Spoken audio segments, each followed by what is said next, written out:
जय हिंद दोस्तों। अभी देख रहे हैं कि अही रेजिमेंट को लेकर निरहुआ ने संसद में आवाज़ उठाई थी। तो क्या है अही रेजिमेंट, इसके बारे में हम लोग देखते हैं, तथ्यों के साथ इसको देखेंगे हम लोग। हमारे साथ जुड़िए और देखिए कि अही रेजिमेंट का इतिहास। तो आज़ादी से पहले किस साल में कौन सा रेजिमेंट बना था, इसको देख लेते हैं हम लोग।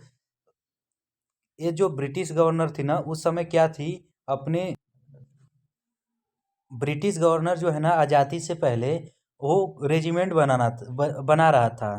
तो उसी में जो था, सबसे पहले आप देखेंगे तो मद्रास रेजिमेंट था।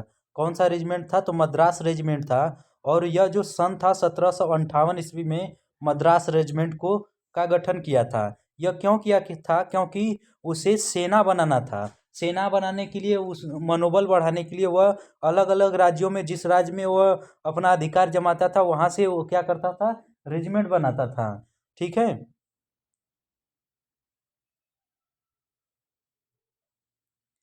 जिस राज्य पे उस वह कब्जा करता था, उस राज्य के जो समुदाय थे, जो जिस समुदाय से वो उस समुदाय को उठाता था और रेजिमेंट बनाता था। इसी तरह सबसे पहले मद्रास रेजिमेंट बनाया 1758 में। उसके बाद आपका पंजाब रेजिमेंट बना।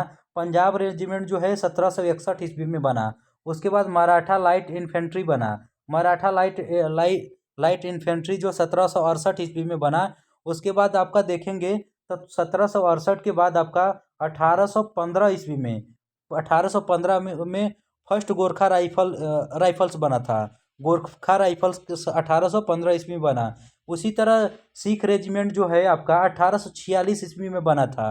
अब उसके बाद डोगरा रेजिमेंट आपका 1877 ईस्वी में बना था। आपका गढ़वाल राइफल जो था 1887 ईस्वी में गढ़वाल राइफल बना था। महार रेजिमेंट जो है 1941 में बना था।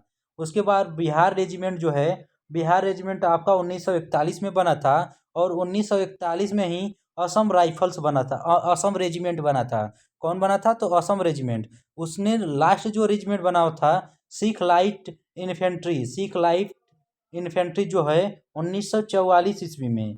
क्योंकि 1947 में हमारा देश आज़ाद हो गया, तो उसके पहले 1944 में आपका सिख लाइट इन्फेंट्री बना था। यह देखिए, हम तथ्य ढूंढ ढूंढ कर लाए हैं। तो ये मेरा नहीं है। जो भी है आपका, जो भी संसाधन हमें इंटरनेट से बन मिला है, उसी को हम आप लोगों के बीच साझा कर रहे हैं। ये जो है आपका दैनिक भास्कर से लिए हैं। किससे लिए हैं? दैनिक भास्कर से लिए हैं। तो ये मत सोचिएगा कि यह मेरा कंटेंट है। जो भी कंटेंट है, ये आपका गूगल से करके लाए लाए हैं, या किसी जगह से सोर्स से सर्च करके लाए हैं। तो देखिए, अब देखिए, जो इस समय जाति, जैसे अही रेजिमेंट का मांग चल रहा है, तो यह तो पहले से ही था, ना कि इस समय से है। तो जे देखिए, सेना में जो है जाति और क्षेत्र पर आधारित रेजिमेंट जो बने थे, उसको देखते हैं। जाति आधारित रेजिमेंट और क्षेत्र आधारित रेजिमेंट। तो राजपूत रेजिमेंट सबसे पहले कौन बना? जाति के आधार पर कौन बना था? तो राजपूत रेजिमेंट। पहले जाति के आधार पर देख लेते हैं। उसके बाद बना जाट रेजिमेंट। उसके बाद बना डोगरा रेजिमेंट। उसके बाद राजपूताना राइफल्स बना। मराठा लाइट इन्फेंट्री बना। पचवां आपका Maratha light infantry. Mahar regiment, Gorkha regiment, Sikh regiment, Sikh light infantry, Nanga regiment. उसके बाद गोरखा राइफल्स। अब देखते हैं क्षेत्र आधार पे रेजिमेंट। तो पहले, सबसे पहले मद्रास रेजिमेंट। उसके बाद Bihar regiment, Kumaon regiment, Assam regiment, Ladakh scout. उसके बाद गढ़वाल राइफल्स। उसके बाद जम्मू एंड कश्मीर राइफल्स, जम्मू और Kashmir light infantry, Ladakh scouts. इसके बाद अरुणाचल स्कॉट्स, सिक्किम स्कॉट। तो इसको नज़र देखते हुए जितने भी अहिर कास्ट के लोग हैं, तो कहते हैं कि हमें भी क्या होना चाहिए? अहिर रेजिमेंट होना चाहिए। क्या होना चाहिए? अहिर रेजिमेंट होना चाहिए। तो इसके क्यों अहिर रेजिमेंट होना चाहिए, इसके लिए भी हम तथ्य पे ले चलेंगे कि अहिर रेजिमेंट में ऐसा क्या खास बात है कि सभी लोग क्या कर रहे हैं? अहिर रेजिमेंट के लिए मांग कर रहे हैं, वो भी चाइना के युद्ध के लिए। तो हमारे साथ जुड़े रहिए, अभी ले चलते हैं आप लोगों को तथ्यों पे। हम हमारे साथ आप अंतिम तक जुड़े रहिए, हम आपको तथ्यों पे ले जाते हैं सीधा।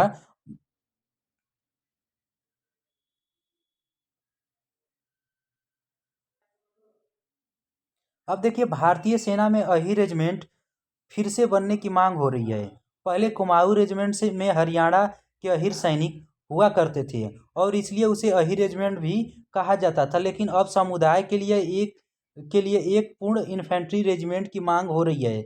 दिल्ली गुरुग्राम दिल्ली गुरुग्राम एक्सप्रेसवे पर खेड़की टोला टोल प्लाजा पर 4 फरवरी के प्रदर्शनकारी धरना दे रहे हैं। यूनाइटेड अहिर रेजिमेंट मोर्चा के बैनर तले इस प्रदर्शन के चलते हुए बुधवार के हाईवे पे 6 किलोमीटर जो आपको 4 फरवरी पे क्या कर रहे थे, धरना दे रहे थे, यातायात प्रभावित हुआ है। खास बात यह है कि इस अहिर समुदाय के लोग राजनीतिक समर्थन भी मिल रहा है। यह न्यूज़ जो है आपके ये न्यूज़ जो है फरवरी में का है, ये पहले का न्यूज़ है। लेकिन कैसे हम तथ्यों को जोड़ते हैं इसको देखते हैं हम लोग। केंद्रीय मंत्री उन्हें समर्थन दे चुके हैं और इसलिए राज्यसभा के कांग्रेस संसद ने सेना में अहिर रेजिमेंट की स्थापना का मुद्दा उठाया। ऐसे में यह समझाना महत्वपूर्ण हो जाता है कि अहिर रेजिमेंट बनाने की मांग आधार क्या है। देखिए, अब चर्चा करते हैं कि अहिर क्षेत्र के बारे में जानते हैं। पहले यह समझिए कि अहिर रेजिमेंट में अहिर शब्द कहाँ से आया। दरअसल हरियाणा के दक्षिणी जिले रेवाड़ी, महेंद्रगढ़ और गुरुग्राम के पूर्व क्षेत्र को अहिरवाल कहा जाता था। अहिरवाल कहा जाता है। इसका संबंध राजा राव तुलाराम से है, जो 1857 की क्रांति में अहिर हीरो थे। वह रेवाड़ी में स्थित रामपुरा रियासत के राजा थे। अहिरावल की भूमि पर अंग्रेजों ने मुकाबला करने वाले राजा राव को क्रांति का महानायक कहा जाता है। इस क्षेत्र में जो है काफ़ी समय में से अहिर रेजिमेंट की मांग हो रही है। जिन राज्यों में अहिर आबादी ज़्यादा है वहाँ मांग उठती रहती है, ठीक है ना। तो देख रहे हैं कि हम लोग कहाँ से यह जो है आपके महेंद्रगढ़ गुरुग्राम के क्षेत्र से, दरअसल यह महेंद्रगढ़ गुरुग्राम के क्षेत्र से अहिरवाल, आपके जो अहिरवाल थे, अहिरवाल कहा जाता है। और किससे संबंध था, तो राजा आपका तुलसी राम हैं, उनसे संबंधित था। आप देखिए रेंगला की लड़ाई में क्या था। अब हम लोग रेंगला की लड़ाई देख लेते हैं। रेजांग की लड़ाई जो है ना, चाइना से जो हुआ था उसके बारे में हम लोग देख लेते हैं। 1962 में जो है रेजांग ला की जंग में हरियाणा के जाबाज अहिर सैनिकों की बहादुरी की खबर मिलने के बाद अहिर सैनिक पहली बार राष्ट्रीय स्तर पर चर्चा में आए। आज भी उन 117 अहिर शौर्य और बलिदान को याद किया जाता है और उस कुमायूं रेजिमेंट की 13वीं बटालियन की सी कंपनी ज़्यादातर सैनिक चीनी सैनिक से लोहा लेते हुए शहीद हो गए थे, लेकिन दुश्मन के आगे नहीं बढ़ने दिया। वे तमाम कोशिश के बाद भी रेलांग चौकी पे कब्जा नहीं कर पाए और चुशूल में आगे बढ़ने का उनका सपना चकनाचूर हो गया।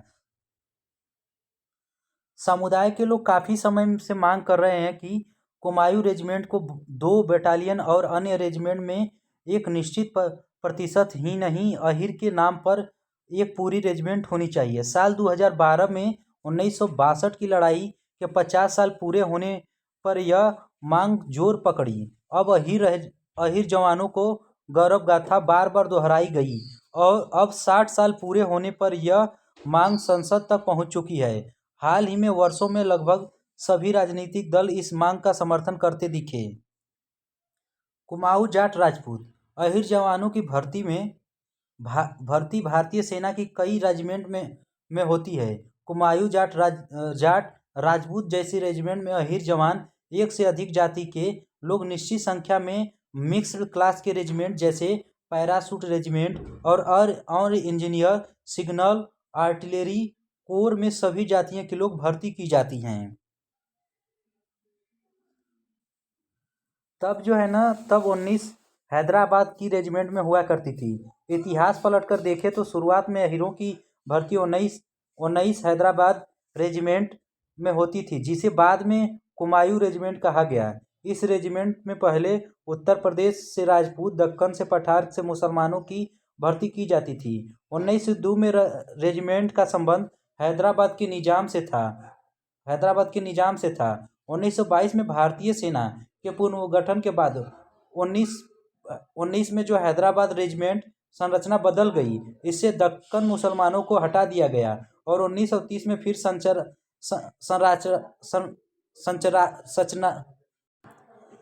1930 में फिर से संरचनात्मक बदलाव हुए और कुमाऊनी, जाट, अहीर और मिक्स क्लास के लोग के लिए एक और कंपनी बनाई गई। 27 अक्टूबर को 1945 में रेजिमेंट के नाम को बदलने की अनुमति दी गई और इसका नाम 19 कुमाऊं किया गया। आज़ादी में मिलने के बाद इसका नाम कुमाऊं रेजिमेंट किया गया। अब देखिए 17,000 फीट की ऊंचाई पर लड़ी गई वो जंग। कुमाऊं रेजिमेंट की 13वीं बटालियन को रेजांगला में सबसे प्रसिद्धि मिली जब अहीर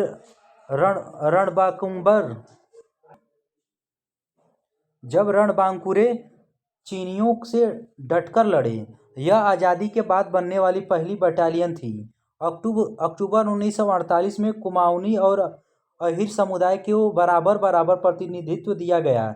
1960 में 2 कुमाऊं और 6 कुमाऊं से अहीरों के ट्रांसफर के बाद 13 कुमाऊं रेजिमेंट पहली अहीर बटालियन हो गई। अब देखिए वो जो 114 अहीर जवाब थे ना, जवाब से उसके बारे में देख लेते हैं। वह दिन था 18 नवंबर 1962। वह दिन था आपका 18 नवंबर 1962 का दिन था। और उस समय जो है पूर्वी लद्दाख के रेजांगला में 17,000 फीट, कितना 17,000 फीट पे आप लोग 17,000 फीट ऊंचाई पर 13 कुमाऊं के अहीर जवान मोर्चा संभाले हुए थे। चीन हमला कर देता है और जिस तरह 120 जवानों वाली यह कंपनी उससे मुकाबला करती है, बहादुरी की यह गौरव गाथा सदा के लिए अमर हो गई। मेजर शैतान सिंह के नेतृत्व में 13 कुमाऊं चार्ली कंपनी ने चीन के सैकड़ों सैनिकों की छठी का दूध याद दिला दिया। 117 जवान मातृभूमि के लिए लड़ते हुए शहीद हो गए, जिसमें से 114 क्या थे, 114 अहीर थे। और गंभीर हालत में केवल 3 सैनिक बचे थे। और कितने बचे थे? 3 सैनिक आपके बचे थे। शहीद अहीर सैनिकों रेवाड़ी महेंद्रगढ़ इलाके से ताल्लुक रखते हैं। बताया जाता है कि इन 120 सैनिकों ने चीन के 400 सैनिकों को, कितने 400 सैनिकों को मार गिराया था, जबकि भारतीय सैनिकों के पास उतने आधुनिक हथियार भी नहीं थे। आज के जैसे अग्नि 5 हथियार है, जैसे अच्छे डिफेंस में मिसाइल बन रहा है, उस समय इतना एडवांटेज हमारे पास हथियार भी नहीं था। फिर भी इन्होंने क्या किया, 400 सैनिकों को मार गिराया। कितने जवान? 114 जवानों ने। अब देखिए शहादत के बाद थामे रहे बंदूक। सर्दी का मौसम खत्म होने के बाद सैनिक के शव बरामद हो सके, यह जानकर आपके रोंगटे खड़े हो जाएंगे कि इन सैनिकों के हाथों में उस समय भी बंदूक थे। मेजर शैतान सिंह को मरणोपरांत देश का सबसे बड़ा वीरता पुरस्कार परमवीर चक्र दिया गया। 8 सैनिकों को वीर चक्र और अन्य सेना मेडल दिया गया। इससे जो है ना आपके संसद में गूंज उठा मुद्दा कि यह अहीर जवानों को मिलना चाहिए। आपके यूपी, बिहार, हरियाणा और महाराष्ट्र में भी अहीरों की अच्छी आबादी है और राजनीतिक रूप से उनका दबदबा भी है। जैसे बिहार में आपके लालू प्रसाद यादव, यूपी में अखिलेश यादव अहीर रेजिमेंट की मांग का सभी समर्थन कर चुके हैं। पिछले मंगलवार को राज्यसभा में कांग्रेस के सांसद दीपेंद्र सिंह हुड्डा ने यह मुद्दा उठाया कि जिन्होंने कहा कि 1857 की क्रांति में फिर दूसरा विश्व युद्ध यदुवंशी शौर्य किसी परिचय का मोहताज नहीं है। उन्होंने कहा कि दिल्ली, हरियाणा और राजस्थान तक फैले यदुवंशियों ने इतिहास में कई बार सीमाओं की रक्षा करते हुए अपना बलिदान दिया। हुड्डा ने कहा कि यदुवंशियों का सम्मान देने के लिए अहीर रेजिमेंट की स्थापना बेहतर विकल्प और कुछ नहीं होगा। सरकार भी साथ। केंद्रीय राज्य मंत्री इंद्रजीत सिंह ने बुधवार को कहा कि भारतीय सेना के अहीर रेजिमेंट के गठन मांग की पूर्ण समर्थन करते हैं। उन्होंने पिछले दिनों प्रदर्शनकारियों से मिलकर उन्हें अपना समर्थन दिया।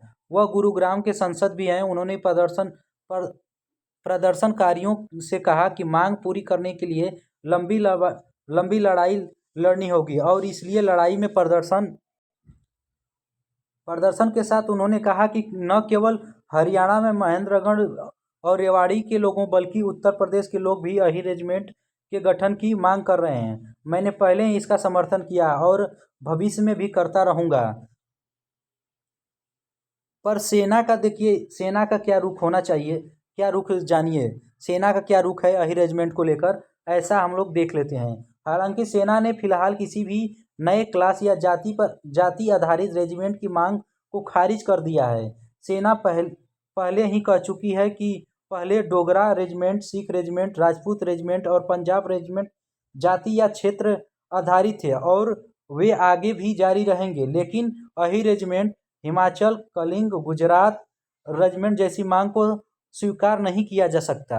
अब देखे होंगे संसद में जो है कि निरहुआ जो कि दिनेश लाल यादव हैं, उन्होंने अही रेजिमेंट को मुद्दा उठाते हुए और चर्चा में ला दिए हैं, जैसे आग में घी का काम कर दिए हैं। इसलिए ये जो आपका स्टोरी था पूरा अही रेजिमेंट को था।